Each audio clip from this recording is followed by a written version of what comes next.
It started with a whirlwind romance, the kind you see in movies. Mark was everything I had ever dreamed of, and when he proposed, I felt like the luckiest woman alive. We spent months planning our perfect day, every detail meticulously chosen. From the rose gold invitations to the rustic barn venue and the three-tiered lemon cake, everything was a reflection of our love story. My best friend, Sarah, was there for every step, my constant shadow and confidant. She helped me pick out my dress, listened to my endless ideas, and promised to be my maid of honor. She knew my dream wedding inside and out, every little part of it. I had no idea she was also making notes for herself. Our relationship came crashing down just weeks before the wedding. The details are still a blur, but Mark called it off without a second thought. My world fell apart, and I was left to pick up the pieces of my shattered dream, feeling lost and betrayed. Sarah was my rock during that time, comforting me through the tears and the heartbreak. She was always there, or so I thought. A few months later, I found out the devastating truth. Mark and Sarah were not only dating but had secretly been together for weeks before our breakup. The betrayal cut deeper than any heartbreak I had ever known. Then, the invitation arrived. It was addressed to me, but the names on the front were Sarah and Mark. The moment I opened it, my blood ran cold. The design, the font, the elegant layout, it was an exact replica of the invitation I had spent weeks designing for my own wedding. My hands were shaking as I read the details. The venue was the same rustic barn, the colors were rose gold and dusty blue, and the date was exactly 1 year after my cancelled ceremony. It wasn't a coincidence. It was a calculated, deliberate act, a twisted copy of my dream. The more I looked at the details, the more I realized it wasn't just the invitations. The entire event was a carbon copy. The floral arrangements she had helped me select, the string quartet for the ceremony, the menu I had agonized over for weeks, everything was a direct lift from my plans.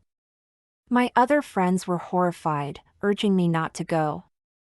"Why would you put yourself through that?" they asked. But I had to. I needed to see for myself, to confront the audacity of it all. It wasn't about seeking drama, it was about reclaiming my peace and understanding the depth of their betrayal. The day of the wedding felt like walking into a twisted version of my own memories.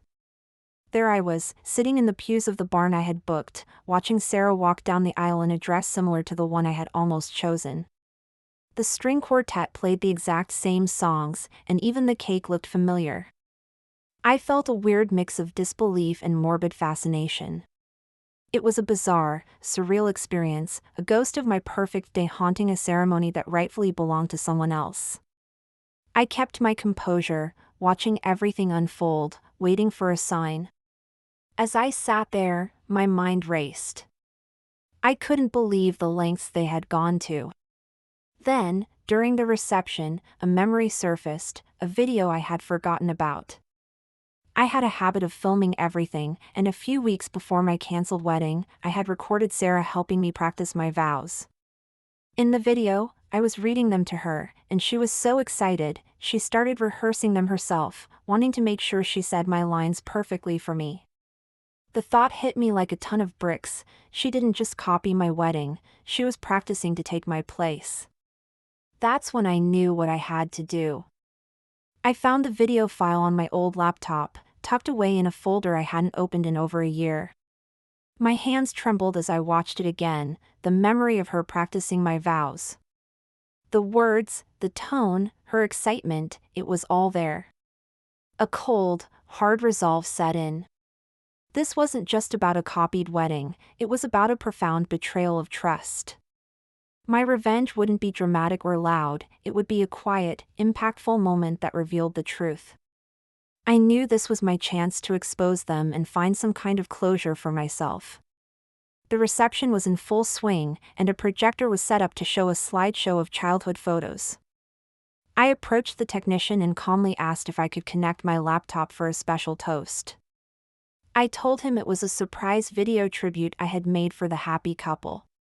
My heart was pounding in my chest as I plugged it in, the screen mirroring to the large projector. I grabbed the microphone, raised my glass, and began my toast. I spoke about our friendship and their journey, but my words were carefully chosen. My voice was calm, but inside, I was a storm of emotions. I hit play.